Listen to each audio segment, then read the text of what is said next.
আমি এই ভারতের নরেন্দ্র মোদীর বিভিন্ন কথার তীব্র ভাষায় ঘৃণা জানাচ্ছি এবং নিন্দা জানাচ্ছি।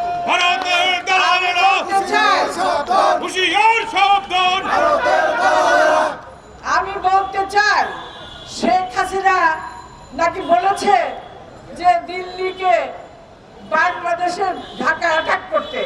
কত বড় আবদার! ঢাকা অ্যাটাক করতে চায়। ঢাকা অ্যাটাক করলে আপনাদের কি দশা হবে? আপনাদের পশ্চিমবঙ্গই তো আপনাদের সেই সংসদ ভবনে মারামারি করেছে আপনাদের এই শেখ হাসিনাকে রাখার কারণে। তারপরে আবার ঢাকা অ্যাটাক করতে চান।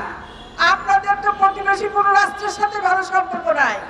আপনাদের আফগানিস্তান বলেন, নেপাল বলেন, চীন বলেন, কানাডা বলেন, কারোর সাথে ভালো সম্পর্ক নাই।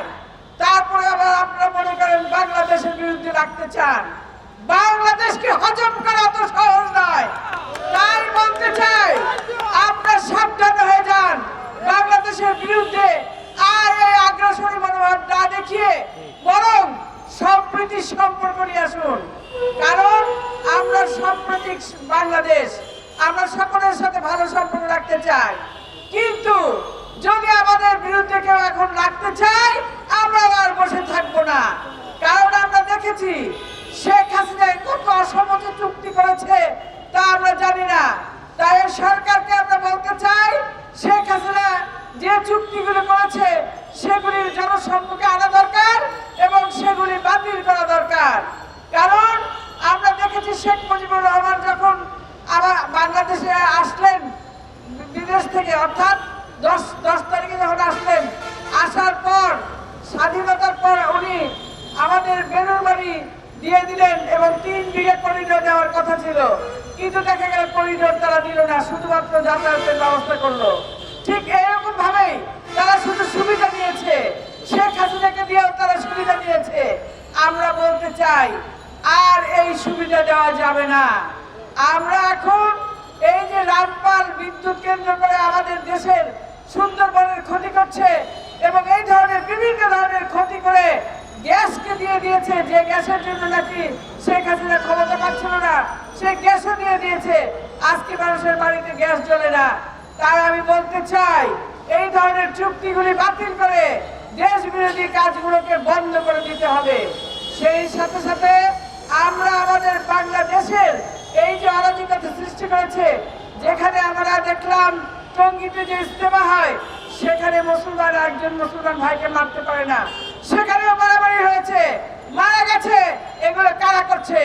এগুলো আমরা আর করতে দিতে চাই না। তাই বলতে চাই, এই যে ভিডিও বিদ্রোহের ঘটনা শুনেছি যেখানে মানুষ মারা হয়েছে, সেই তদন্ত নাকি হচ্ছে না। তাহলে আমরা কি বলতে চাই, আজকে যে উপদেষ্টা পরিষদ রয়েছে সেই উপদেষ্টা পরিষদের মধ্যেও কিন্তু ভূত আছে, তারা কিন্তু শেখ হাসিনার দোষর আছে। তাই আমি বলতে চাই, এই সরকারকে তাদেরকে আপনি সাবধান করেন এবং প্রয়োজন হলে বদলিয়ে দেন। কারণ আমরা সকলে মিলে এই দেশের যে নতুন স্বাধীনতা হয়েছে সকলে মিলে করেছি।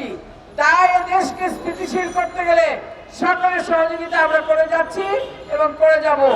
আপনার উল্টাপাল্টা কথা না বলে, আপনারা জানেন এদেশ ব্রিটিশ শাসন রয়েছে 200 বছর আমাদের লোভের জন্য। আমরা এই লোভ এবং আমাদের এই টাকার লোভ এবং ক্ষমতার লোভ আমাদেরকে অনেক দিন পিছিয়ে দিয়েছিল। তাই আমরা বলতে চাই, এই লোভ, টাকা পয়সার লোভ, এগুলি বন্ধ করে দেশকে কিভাবে আমরা নিজেদের দেশ হিসেবে করতে পারি, সেই কারণে প্রত্যেককে সজাগ দৃষ্টি রেখে আমরা সকলে মিলে ঐক্যবদ্ধভাবে কাজ করব।